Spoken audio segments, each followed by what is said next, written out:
तो दोस्तों, आज हम लोग चर्चा करेंगे नेशनल म्यूजियम, ठीक है, राष्ट्रीय संग्रहालय के बारे में। यह भारत के सबसे बड़े संग्रहालयों में से एक है, ठीक है। और इसकी स्थापना की अगर बात करें तो 15 अगस्त 1949 ईस्वी को हुआ था। लेकिन कहीं कहीं पे आपको 1960 ईस्वी भी मिलेगा, और क्यों 1960 मिलेगा हम लोग आगे चर्चा करेंगे इसके लिए। यह जो नेशनल म्यूजियम है, संस्कृति मंत्रालय यानी भारत सरकार के अंतर्गत ही कार्य करता है। और अगर इसके स्थान की बात करें तो इंडिया गेट के ही पास जनपथ मार्ग पे ही स्थापित है। संग्रहालय की अगर परिकल्पना की बात करें तो भारत सरकार द्वारा स्थापित एक गैर समिति बनी थी, उसी ने इसका खाका तैयार किया था। इसका डिटेल हम लोग आगे देखेंगे। और अगर संग्रह की बात करें तो इसमें लगभग 2 लाख कार्य हैं और ज़्यादातर भारतीय हैं। और अगर इसकी सीईओ की बात की जाए तो श्री राजपाल सिंह हेमती इसके सीईओ हैं। वास्तुकार इसके थे गणेश बीकाजी देवलालीकर, गणेश बीकाजी देवलालीकर। और इस संग्रहालय में 3 मंजिलें हैं। ये सिर्फ ये संग्रहालय ही नहीं है, संग्रहालय एक विश्वविद्यालय के तर्ज पे भी कार्य करता है, तो इसको भी हम लोग जानेंगे। आप देख पा रहे हैं ये इंडिया गेट है, और इंडिया गेट पे इसको जनपथ मार्ग बोलते हैं, जनपथ मार्ग। इसी से लगभग 2 किलोमीटर दूर आप जाएंगे तो आपको नेशनल म्यूजियम मिलेगा, ठीक है। तो ये इंडिया गेट है, और इसके सामने इसको राजपथ बोलते हैं। यहीं पे 15 अगस्त और 26 जनवरी का आपको परेड देखने को मिलता है। यहीं पे बड़ी बड़ी झांकियाँ निकलती हैं, तो इसी को जनपथ मार्ग भी बोलते हैं। और इसी से लगभग आप 2 किलोमीटर दूर जाएंगे तो आपको नेशनल म्यूजियम दिखेगा, ठीक है। चलिए आगे देखते हैं। और अगर मैप की बात करें तो देखिए, यहाँ पे है आपका इंडिया गेट, यहाँ पे आपको इंडिया गेट मिलेगा। और इसी से 25 मिनट की आपको समय लगेगा, 25 मिनट का समय लगेगा, और आप राष्ट्रीय संग्रहालय पहुंच सकते हैं। तो ये हमने पूरा आपको लोकेशन बता दिया है कि आप कैसे नेशनल म्यूजियम पहुंच सकते हैं। आपको 25 मिनट लगेगा, आप पैदल भी चाहे तो जा सकते हैं।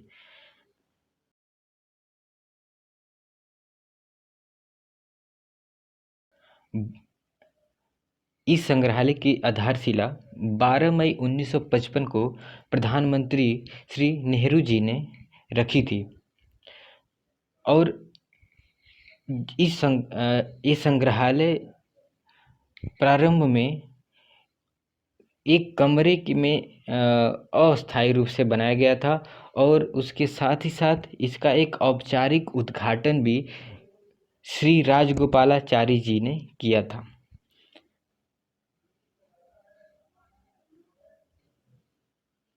जबकि नए संग्रहालय की अगर बात करें जो वर्तमान में हमारे सामने दिखता है, तो इसका उद्घाटन डॉक्टर सर्वपल्ली राधाकृष्णन ने 18 दिसंबर 1960 ईस्वी को किया था। नए संग्रहालय का उद्घाटन 18 दिसंबर 1960 ईस्वी को हुआ था। इसी वजह से हमको इस संग्रहालय के 2 समय हमको मिल जाते हैं, 2 समय हमको दिखाई देते हैं कि इसका जो एक उद्घाटन का समय है, एक औपचारिक रूप से इसका उद्घाटन हुआ था, एक अस्थायी रूप से इसका उद्घाटन हुआ था। इसलिए हमको 2 समय देखने को मिलता है। यह अपने संग्रह का, इसमें लगभग 2 लाख संग्रह हैं इसमें। और यह संग्रहालय अपने संग्रह का 6 से 7% ही प्रदर्शित करता है, जबकि शेष को यह अपने संरक्षित करके रखता है, और साथ ही साथ उनको अलग अलग जगहों पे प्रदर्शित भी करता है, या प्रदर्शन के लिए उनको भेजता रहता है।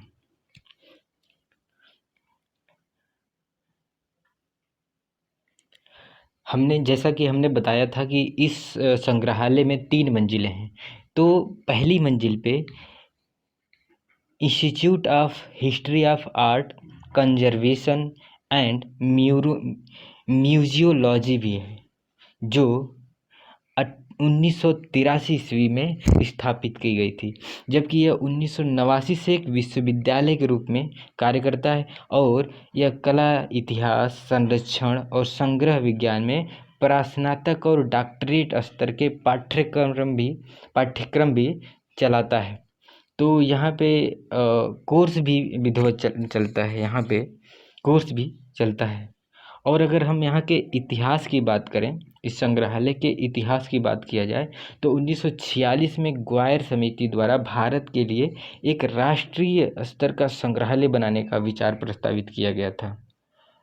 ठीक है, तो इसका नेतृत्व करने वाले मॉरिस ग्वायर जी थे, और उन्हीं के नाम पे इसका नाम भी पड़ा ग्वायर समिति। और ये जो मॉरिस ग्वायर थे, ये दिल्ली विश्वविद्यालय के कुलपति थे और पूर्व न्यायाधीश भी थे।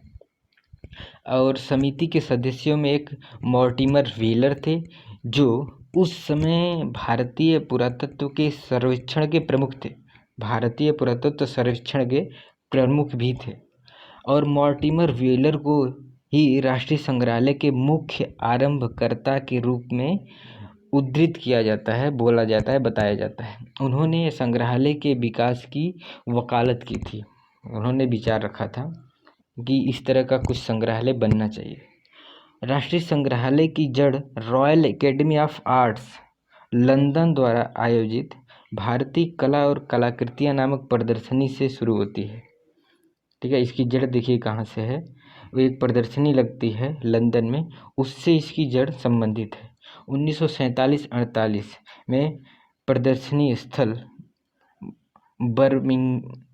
बर्लिंगटन हाउस की दीर्घाओं में भारत और पाकिस्तान की संयुक्त प्रदर्शनी थी, जिसमें भारत श्रेष्ठ हुआ।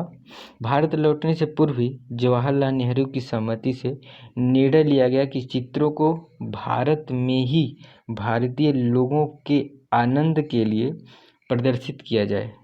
प्रदर्शनियां समाप्त होने पर एक स्थायी संग्रहालय के लिए आग्रह किया गया।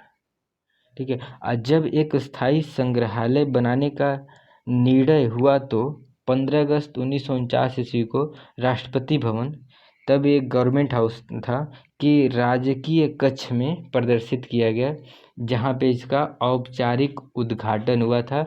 और हमने पहले ही बताया था कि वो राजगोपालाचारी जी ने एक कमरे में इसका औपचारिक उद्घाटन किया था। ठीक है, और बाद में किसने किया? सर्वपल्ली राधाकृष्णन ने 18 दिसंबर 1960 को इसका अस्थायी उद्घाटन किया था। ठीक है, 18 दिसंबर 1960। तो ये कुछ जानकारियाँ थीं राष्ट्रीय संग्रहालय के बारे में। धन्यवाद।